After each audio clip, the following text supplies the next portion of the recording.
Assalamualaikum. Jadi sekarang saya sama teman saya Indah. Indah ini seorang ibu dokter, tapi juga dia seorang pelaku kawin campur. Apa itu pelaku kawin campur? Jadi orang-orang yang menikah dengan orang asing selain orang Indonesia. Jadi tercampur-campur. Oke, kita langsung aja ya. Karena Ibu Indah ini sepertinya grogi sekali. Oke. Iya, Kita langsung nanya aja ya. Kenapa dia begini? Oke. Saya itu sebenarnya ya agak minder sama beliau karena udah langsing, cantik. Aduh, dia ini keluar dari stigma istri-istri bule. Tidak. Putih, cantik, ya kan? Emang apa stigmanya tuh? Muka pembantu seperti begini. Jahat. Kamu jahat. Oke, ya udah deh, kita mulai ya guys. Guys. Oke, pertanyaan pertama. Oke, silakan memperkenalkan diri, nama, pekerjaan, profesi. Masih grogi ya, karena ini video pertama Ambu. Oke. Oh ya, panggilnya Ambu. Nama saya Indah. Biasa. Assalamualaikum. Nanti diprotes juga. Assalamualaikum. Hai pemirsa. Perkenalkan, nama saya Indah.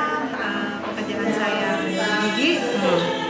Saya seorang ibu dari satu anak laki-laki usia 5 tahun, satu anak satu suami. Alhamdulillah. Banyak orang-orang, pasien saya pun manggil saya Ambu. Oke. Ambu itu panggilan orang Sunda kan ya? Ambu itu panggilan orang Sunda yang artinya adalah ibu. Oke. Ya udah ya, itu aja ya. Pokoknya namanya Indah. Pekerjaan dokter gigi, panggilannya Ambu. Oke, pertanyaan kedua ya. Sekarang kita langsung masuk ke poinnya aja. Indah ini menikah dengan warga negara Australia, namanya Hugh Elliot. Bener nggak pronunciation-nya? Oke, Hugh Elliot. Nah, pertanyaan generik, ketemunya di mana? Seperti obat ya? Iya. Generik. Pertanyaan yang ketemu di Indonesia. Kebetulan ayah mertua saya itu di Indonesia dari tahun 85. Saat itu suami lagi berkunjung ke makam mertua. Terus kebetulan ada saudaranya beliau yang orang Indonesia juga. Terus kita sama-sama di sekolah yang sama. Dikenalin gitu aja. Di Mustopo? Enggak, waktu itu kita masih SMA. Astagfirullah, dia menikah muda. Bukan menikah muda, kenalannya udah dari muda. Ya, kenalan usia muda banget, 16 tahun. Usia 16 tahun dikenalin ya temen-temen gitu aja, cuman ya anak SMA gimana sih mainnya. Cuma mall ya kan. Kenalan gitu aja, akhirnya suami harus balik ke negaranya. Zaman masih email-emailan, SMS-an, dan berlanjut sampai kita ketemu lagi. Kita ketemu tuh pertama banget tahun 2001. Ketemu lagi kalau nggak salah sekitar tahun 2003 pas kita sama-sama kuliah. Oke. Jadi pertama ketemu SMA. Iya, kelas 1. Umur 16 tahun. Betul. Terus dia balik. Tapi itu kenal aja kan, belum kayak ada suka-sukaan gitu. Tapi udahlah ya, namanya juga ngeliat bule gitu kan, masih muda. Kalau suka-sukaan, mungkin suami udah suka. Pede abis ya. Enggak, bukan karena waktu itu kan waktu itu tuh kita ketemunya rame-rame, nggak cuma ketemu sama Ambu aja, ketemu sama teman-teman SMA yang lain. Terus entah kenapa cocok, Ambu kemana-mana tuh dia selalu ngintilin, gitu, ngintilin ke sana gitu. Dan yang deketnya dari situ sih. Lalu dia balik lagi beberapa tahun kemudian. Ya, balik lagi beberapa tahun kemudian karena sama-sama sekolah, terus ya namanya anak SMA ya kan, masih banyak yang harus dipersiapkan untuk kuliah masa depan. Terus orang tua juga cuma nanggepinnya ya udahlah ini cuma temenan aja gitu ya. Oke, jadi sebenarnya ketemunya di Jakarta dari temennya Ambu. Oke, berarti ini masuk ke pertanyaan ketiga sih, sebenarnya agak sama. Proses dari kenalan sampai nikah itu berapa lama? Lama banget. Proses kenalan sampai nikah itu kurang lebih 9 tahun. 9 tahun? 9 sampai 10 tahun. Karena kita menikah 2010. Gitu, menikah 2010. Setelah kan kita pernah ketemu tahun 2000-an itu. balik lagi ketemu lagi kan 2003. Pas kita 2003, Ambu baru masuk kuliah. Karena kuliah kedokteran lumayan lama dan menguras tenaga, jadi suami nungguin Ambu selesai kuliah dulu gitu loh. Karena apa ya? Karena dia terlalu berat lah kalau misalnya nikah dulu dah. Tapi kalau diajak nikah sama suami, begitu suami masuk Islam sebagai mualaf, dia udah langsung ajak nikah. Oh iya, jadi ini kalau nanti ada yang nanya, suaminya Indah itu mualaf ya, muslim. Dan muslimnya itu bukan muslim karena nikah. Bukan. Ini karena netizen suka ada yang nanya lagi kayak gitu. Jadi kalau itu nikahnya apa nanti dibawa lagi ke agamanya, biasanya kayak gitu, ada netizen gitu ya. Iya. Nggak hanya di online tapi juga di kehidupan nyata. Betul. Banyak yang bilang gitu. Oke. Jadi berarti papanya Archer atau Hugh ini bisa bahasa Indonesia ya, lancar banget kan? Lancar banget karena tinggal di sini, karena kan bolak-balik ya sejak tahun 2000. Udah lancar banget, dan kebetulan sekarang juga lagi kuliah lagi dan ngambil jurusannya bahasa Indonesia. Waduh. Enak banget, saya iri banget kalau gitu. Kenapa saya iri? Karena suami saya cuma bisa ngomong kanan kiri, nasi uduk, ayam goreng, Luar biasa. sate ayam. Itu pun udah alhamdulillah Iya. Dan botak, karena ponakan saya botak, jadi dia suka panggil botak. Tapi pasti tambah satu lagi, Apa? jangan pedas. Jangan pedas ya, no spicy. Betul. Iya, benar. Oke. Terus kita kalau udah masuk ke perkenalan sama, maksudnya kan udah ada apa ya, kayak statement ya, udah kita menjalin hubungan gitu kan. Terus gimana proses pas kenalin papanya Archer atau Hugh ini ke orang tua Indah dan ke keluarga lah, ke orang tua dan keluarga gitu. Iya. Susah nggak? Karena kan banyak yang susah, banyak juga yang ya udahlah gitu. Susah ya. Kalau kayak keluarga dia atau ayah mama dia kan bilang, ya Allah alhamdulillah akhirnya anak gue laku, sok atau gitu kan. Ya. Kalau ini agak susah ya, karena kan agak-agak sejarah dulu ya. Karena kan orang tua Ambu menikah muda ya. Jadi ibu Ambu tuh salah satu orang yang berkarir dulu, jodoh urusan nanti gitu. Dia sebenarnya nggak baik sih ya, cuma bagaimana dong gitu. Jadi karena kan emang itu pengalamannya dia gitu, kayak beliau kan, dan itu beliau pikir tuh bermanfaat dan benar buat beliau kan. Jadi susah banget, apalagi kan waktu pertama kali dikenalin ya belum sebagai muslim ya, masih dengan datang ke rumah yang bawa oleh-olehnya itu wine, seperti itu. Wine itu anggur merah, ada anggur putih, oke. Masih seperti itulah, bawa kayak gitu. Orang tua mana yang mau anaknya ya dibawa mabuk siang malam. Parah banget terus. Jadi susah banget. Yang itu akhirnya harus diterobos dan ditembus suami, makanya baru menikah itu tahun 2010. Gitu. Berarti ada proses dia belajar Islam juga kan, selama pacaran perkenalan gitu ya. Sebenarnya mau kasih info juga, karena kebanyakan dari mereka yang kalau ketemu, oh aku hebat ya, bisa bawa suaminya masuk Islam. Oh iya, ini suaminya Islamnya bagus, insya Allah. Banyak yang bilang kayak pernah ngisi di Trans TV. Iya. Begitu. Terus Islamnya katanya gitu ya. Terus gini, masalahnya adalah suami Ambu tuh bukan terpengaruh dari Ambu hingga akhirnya masuk Islam gitu, karena ya mungkin dia tahu Islam dari Ambu, karena senakal-nakalnya Ambu dari zaman dulu, kalau istilahnya sholat lima waktu masih menjalankan lah gitu. Walaupun saat itu Papa Archer masih suka datang bawa kita ingat dari mana, sholat insya Allah jalan terus, sholat insya Allah ya. Sisanya di situ aja. Terus jadi bukan karena Ambu kalau dibilang katanya masuk Islam, karena dia memang belajar sendiri, ingin tahu sendiri, dan belajarnya itu di Australia bukan di Indonesia, dan bimbingan Ambu gitu ya, enggak. Dan yang memicu dia belajar Islam itu kakak Ambu. Kakak Ambu yang laki-laki waktu itu ketemu, ngobrol-ngobrol gitu ya, akhirnya kakak Ambu ngeliatin, ini loh Al-Quran, isinya seperti ini, kalau kamu pengen belajar Islam baca aja dulu dalamnya itu kayak apa, ada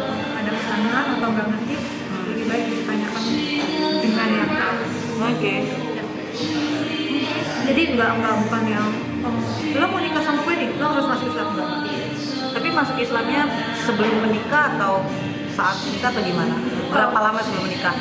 Suami aku masuk Islam 2005, kita menikah 2000. Oh jadi udah lama.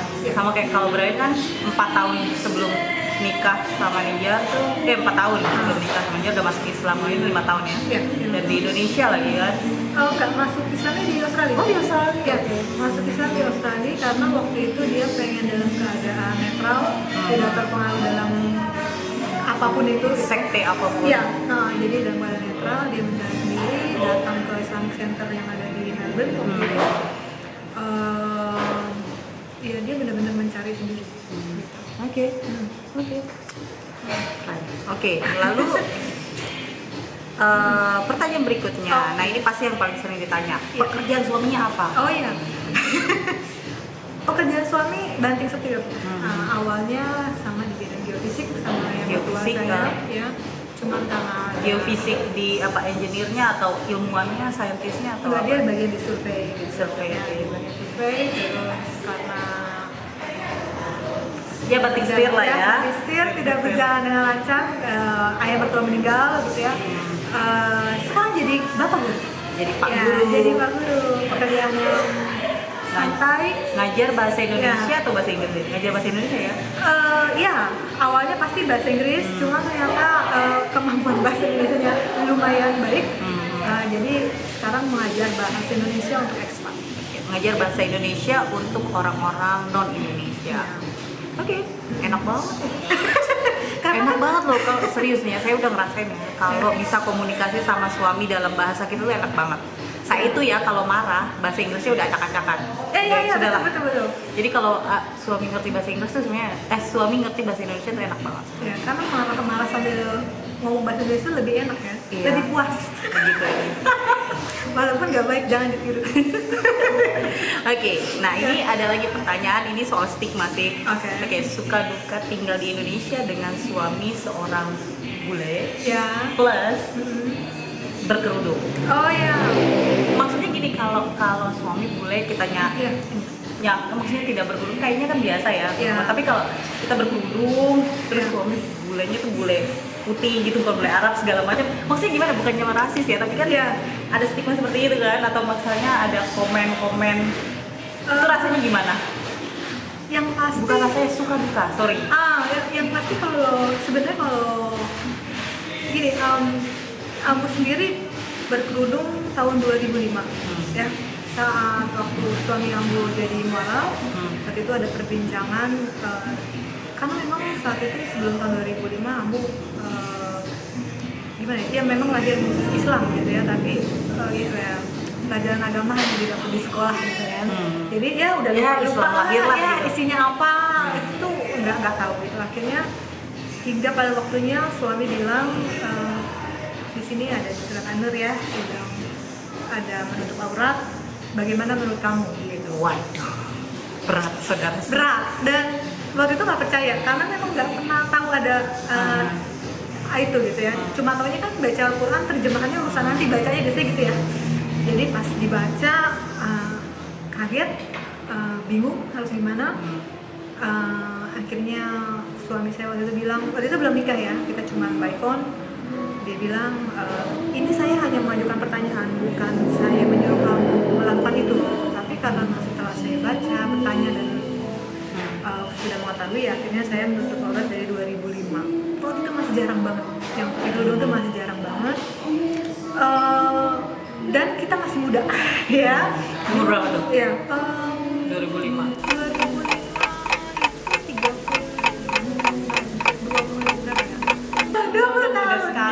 20 tahun saya udah pakai jilbab, waktu itu masih jarang banget.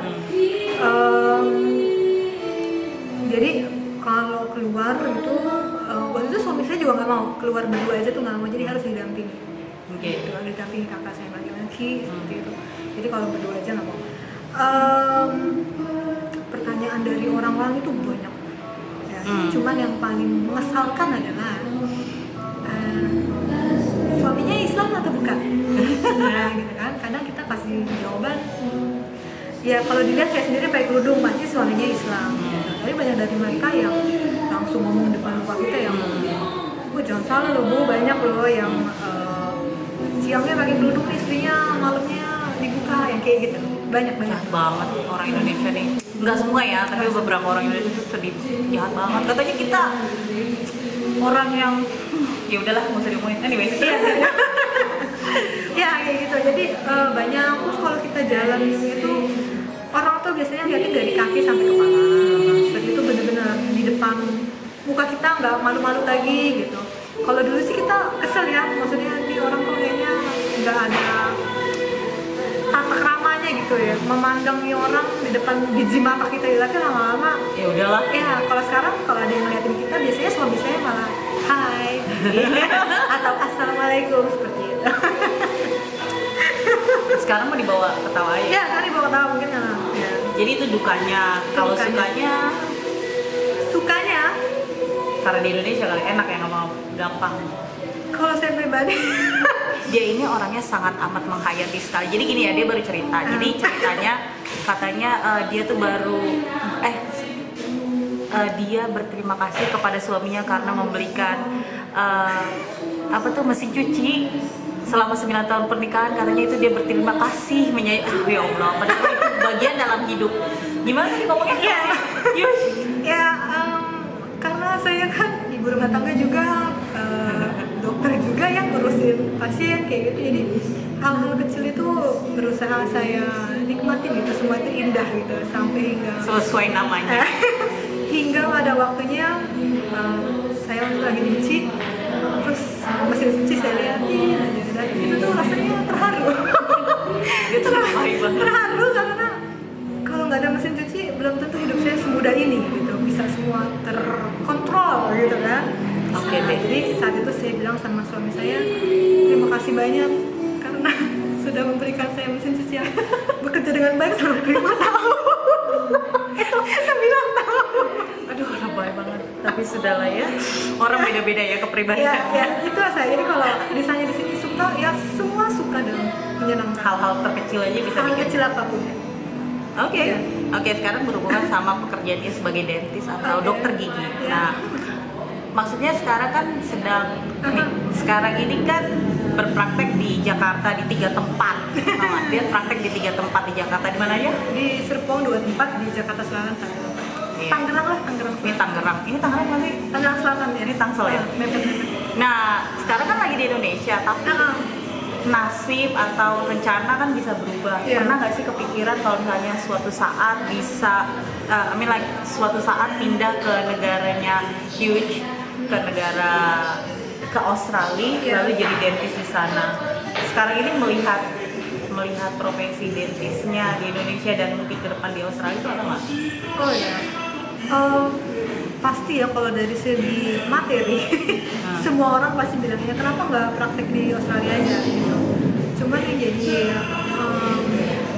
beban untuk kamu adalah gini, kalau di Australia kan saya merasa di Indonesia lebih banyak yang membutuhkan perawatan gigi gitu.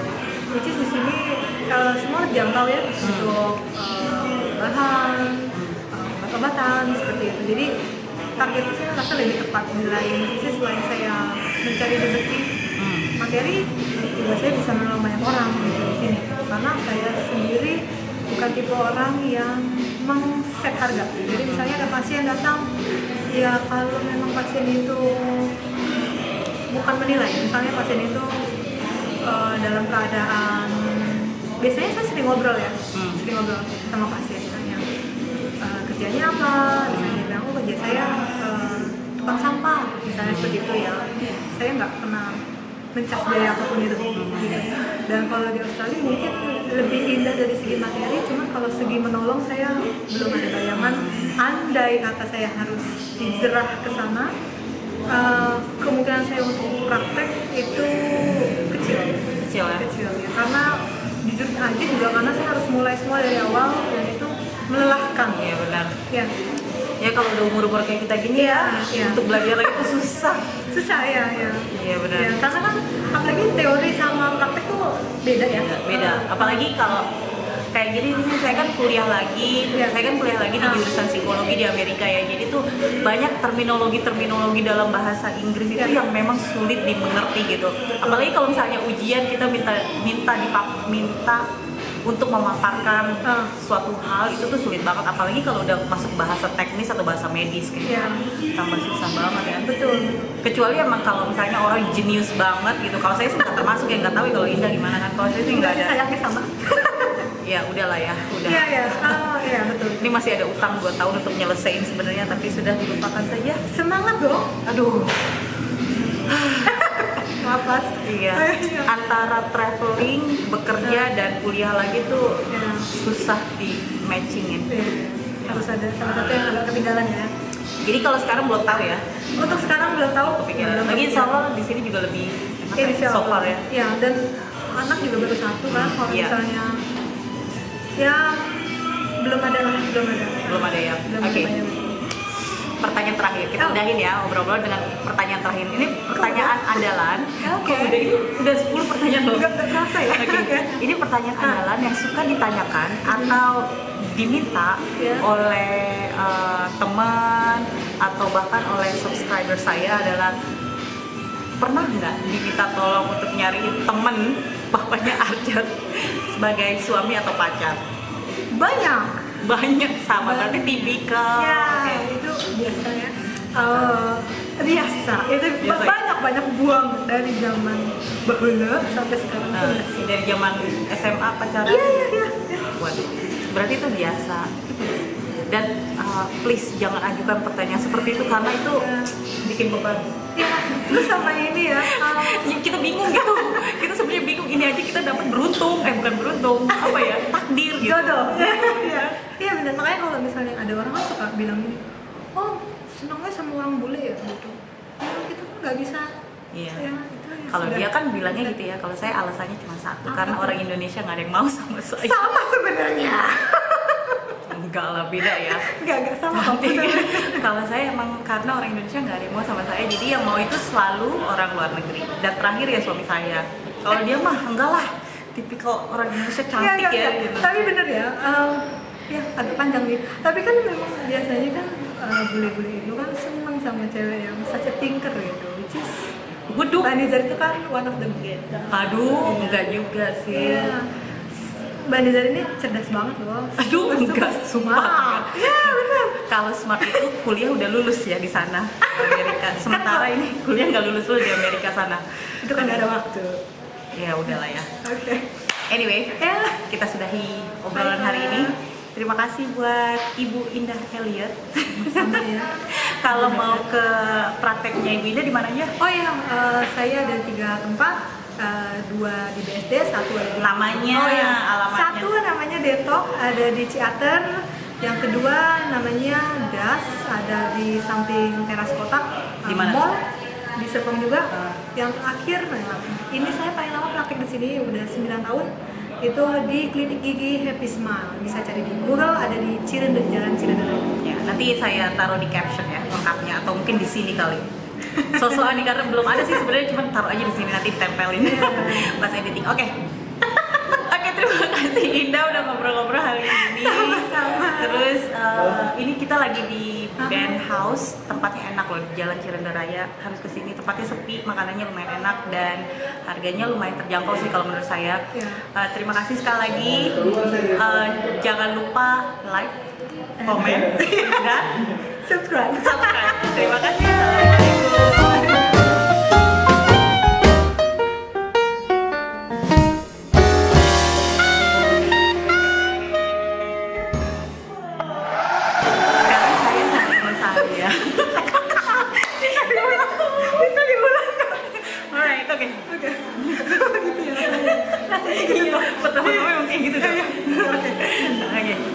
Sekarang saya sama teman saya, ya Allah ulang.